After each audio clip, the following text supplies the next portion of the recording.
Hey everybody, I'm the Drink Pro. Today we're doing the entire 2020 lineup of Goose Island's Bourbon County Stout.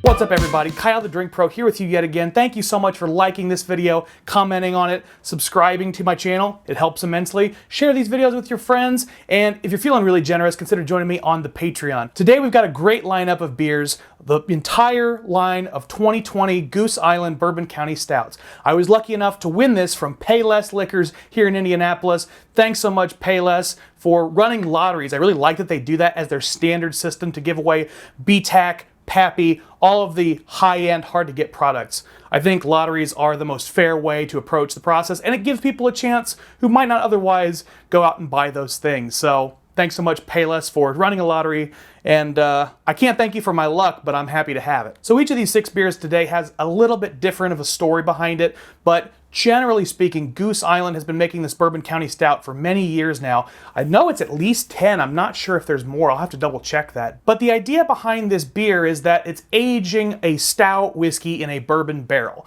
And they've also taken to adding some unique different spins by adding different products, adding different processes. I know that there's also a release that's Chicago only. I don't have that here with me today, but the Chicago only release, I believe they add some chili flakes and some coffee beans to the beer itself. And to really make interesting, challenging beers in a lot of ways, which is, I think, is a really fun thing to do. You expand the idea of what a beer can be. And all of these are heavy-hitting beers, by the way. I think they're all between 13 and 15% alcohol. So these are serious beers, heavy stouts. Another thing I really like that Goose Island has been doing with their Bourbon County Stouts is giving notes on the bottles themselves. So you have a sense of what you're going to be tasting, which is kind of a fun thing to look for. I always kind of, waffle back and forth between whether or not tasting notes on bottles is a good thing, because you're kind of influencing the people to make them think they're tasting something, and it's not really a blind tasting, but for most people, I think that's perfectly fine and actually a valuable, addition, as opposed to just throwing them in blindly and saying, here, what's the difference between these beers? Most people won't know.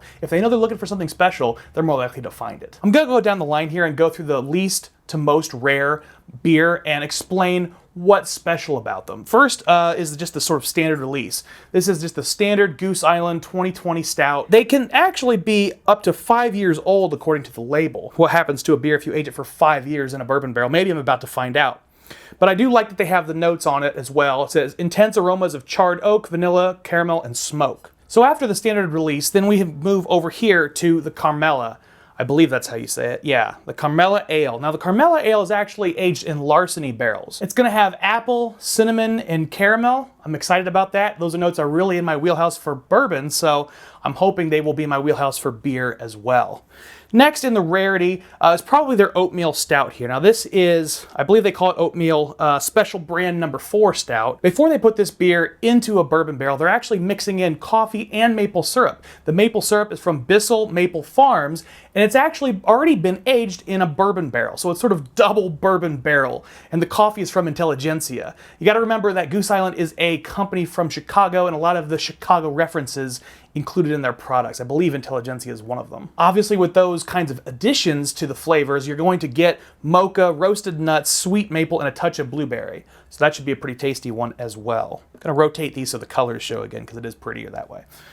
The last one that's semi-rare, I'll call it. These are the incredibly rare ones in these boxes. The last semi-rare one here is Kentucky Fog. Now what's interesting to me about Kentucky Fog is it's actually using Earl Grey tea. So Kilogram Tea actually provided Earl Grey tea that was used in the process of making this beer. And it was aged for up to 2 years in the tea and the bourbon barrel. It says it has notes of bergamot, Earl Grey tea, deep dark tea notes, and a subtle honey sweetness. It sounds like it's very tea forward, which I might not really like, but I'm curious to find out about. Finally, the 2 big boys. We've got the Weller and we've got the Birthday Bourbon. So, like the name suggests, the Goose Island Birthday Stout is in this nice little box here.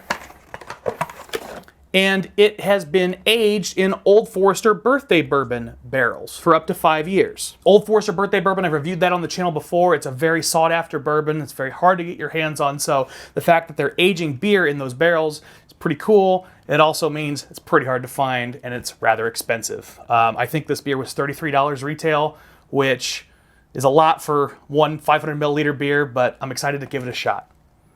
I'm gonna throw this box away. Lastly, we've got the Weller Edition. Now, this isn't called the Weller Edition.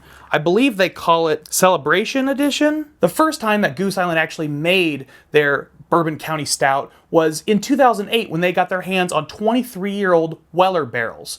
This bottle is sort of celebrating that starting place of using old Weller. Now, they didn't use 23-year-old for this. They did 2 years of aging in Weller 12-year-old barrels. But it's still very cool to see that they're referencing that original starting place, which is why this is sort of a celebration of the history of Bourbon County Stout. Now, although Goose Island started in 2008 with the process of aging their beer in those 23-year-old Weller barrels, they actually didn't release them until 2 years later in 2010. That's why this is being released as a celebration beer. It's a 10-year anniversary of the Black Friday releases that are being done by Goose Island in their Bourbon County lineup.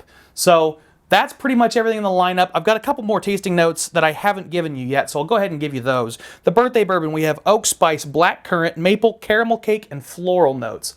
That sounds really tasty. And the Weller, I've got chocolate, bourbon, vanilla, burnt sugar, oak, and dried dark fruit. Lots of differences between all these bottles, so I'm really excited to break into them and give them a try. So let's start cracking bottles.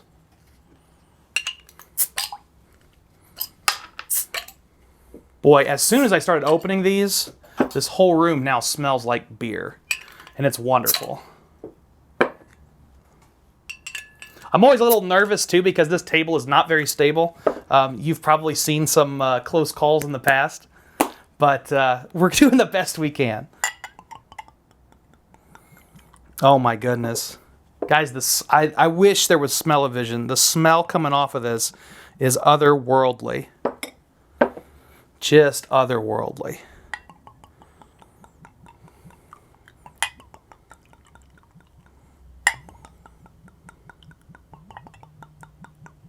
Wow, the smell is pretty different too. That Caramello one is legitimately smelling like cinnamon and caramel and beer. Whereas your standard Bourbon County's got a lot more of the coffee note, a lot more of dark chocolate, and kind of standard stout vibes, to be honest. The Weller 12 seems to be a lot more gentle on the nose. It's similar to the standard 2020, but it's a little bit easier going and softer. A little bit sweeter, I think, as well. All right, let's go ahead and smell the oatmeal stout. Oh man, that smells like straight up coffee. Whoa. Wow, that Earl Grey one really smells like Earl Grey too. You know, these are not gentle flavors. It's a stout beer, so it's going to be heavy and challenging sometimes.